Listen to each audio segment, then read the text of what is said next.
আমরা এখন ভয়াবহ যে দুর্ঘটনা সম্পর্কে জানব এটাকে পৃথিবীবাসী লেক এরি ডিজাস্টার নামে জানে। এই দুর্ঘটনায় 16 জন স্কাই ড্রাইভার মারা যায় এবং যে 2 জন বেঁচে থাকে তাদের মুখ থেকে যে ঘটনা শোনা যায় তাতে পুরো পৃথিবী কেঁপে ওঠে। মূলত লেক এরি উত্তর আমেরিকার চতুর্থ এবং পৃথিবীর 11তম বড় খাল। এই লেকের 13 কিলোমিটার দক্ষিণে আটনার এয়ারপোর্ট নামে একটি ছোট এয়ারফিল্ড আছে।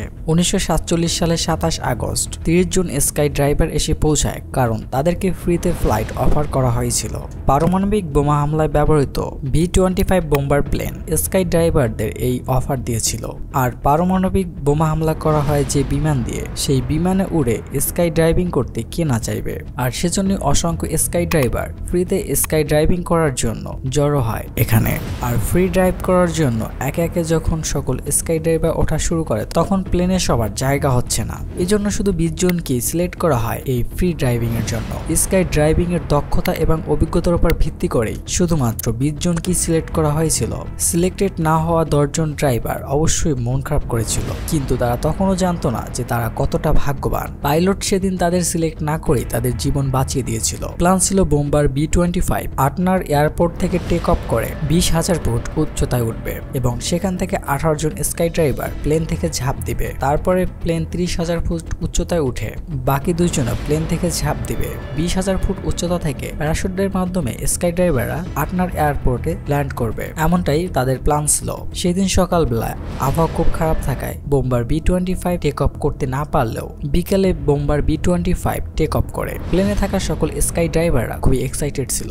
একে তো তাদের ফ্রি ফ্লাইটের সুযোগ মিলে গিয়েছিল এবং তারা জীবনে প্রথমবারের মতো পারমাণবিক বোমা বহন করা প্লেনে মাঝ আকাশ থেকে ঝাঁপ দেওয়ার অভিজ্ঞতা নিতে যাচ্ছিল। প্লেনটি টেক অফ করার কিছুক্ষণের মধ্যেই সেখান থেকে ছোট্ট আরেকটি plane Cessna 180 plane take off করে। এই প্লেনটা 12,000 ফুট উপর থেকে স্কাই ড্রাইভাররা ঝাঁপ দেওয়ার দৃশ্য রেকর্ড করার জন্য টেক অফ করেছিল। আবহাওয়া খারাপ থাকায় ধীরে ধীরে 2টা প্লেনই তাদের গন্তব্যের উদ্দেশ্যে উঠতে থাকে। 2টা প্লেনই তাদের সঠিক সময় সঠিক জায়গায় পৌঁছানোর জন্য কন্ট্রোল টাওয়ারের সাথে যোগাযোগ রাখছিল। কন্ট্রোল টাওয়ার তাদের লোকেশন কন্টিনিউয়াসলি জানিয়ে যাচ্ছিল।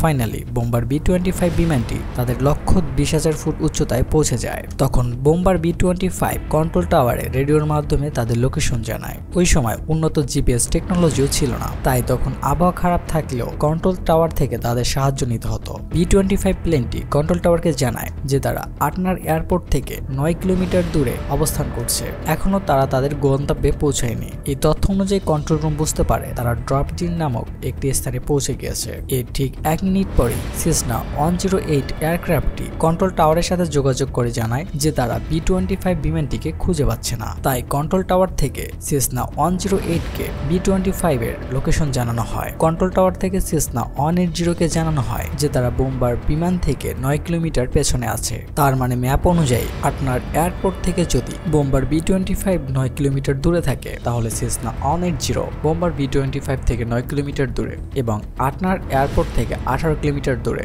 অবস্থান করছিল। বোম্বার B-25 আবারও কন্ট্রোল টাওয়ারের সাথে যোগাযোগ করে তাদের অবস্থান জানতে চায়। কন্ট্রোল টাওয়ার থেকে জানানো হয় বোম্বার B-25 বিমান ইতিমধ্যেই আটনার এয়ারপোর্ট থেকে 20,000 ফুট উচ্চতায় পৌঁছে গিয়েছে এবং কন্ট্রোল টাওয়ার থেকে বোম্বার বিমানকে জানানো হয় এবার 18 জন স্কাই ড্রাইভার জাম্প করতে পারবে।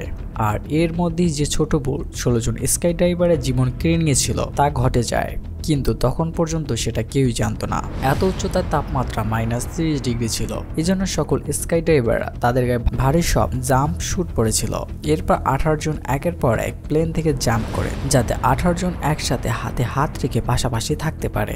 জাম্প করার পর সকল স্কাই ড্রাইভাররা তাদের নিচে একটি মেঘের ভারী লেয়ার দেখতে পায়। তাদের প্যারাশুট ঠিক সময় খুলে যাবে এই ভরসায় তারা আকাশে ফ্রি ড্রাইভিং করতেছিল, কিন্তু যখনই তারা ভারী মেঘের পর্দা অতিক্রম করে তারপরই তাদের সকল এক্সাইটমেন্ট দুঃস্বপ্নে পরিণত হয়ে যায়। তারা হতভম্ব হয়ে দেখতে পায় তাদের নিচে কোনো মাটি নেই, বরং লেক এরির বিস্তৃত পানি থই থই করছে, যার কোনো সীমানা তাদের চোখে পড়ছিল না।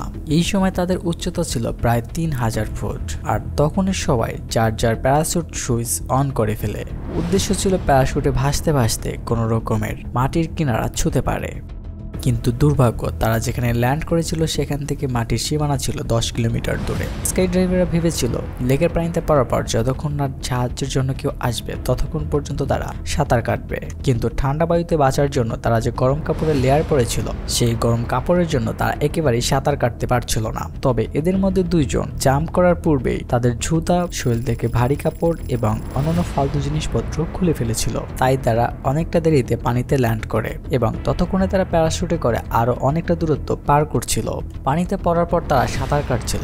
উদ্ধারকারী বাহিনী তাদেরকে লেকের পানি থেকে উদ্ধার করে, কিন্তু আফসোস বাকি 16 জন ড্রাইভার এই ঘটনায় বাঁচতে পারেনি। এমনকি এই 16 জনের মৃতদেহ বেশ কয়েকদিন পর লেকের পানি থেকে উদ্ধার করা হয়। এই চরম দুর্ঘটনাটি পুরো পৃথিবী জুড়ে তখন আলোড়ন সৃষ্টি করে। আসলে সেদিন কি ঘটেছিল সেটি জানার জন্য পরবর্তী তদন্ত কমিটিও গঠন করা হয়। এটা তদন্ত করা হয় B-25 বিমান স্কাই ড্রাইভারদের কোথায় ড্রপ করেছিল এবং আসল দোষী কে ছিল।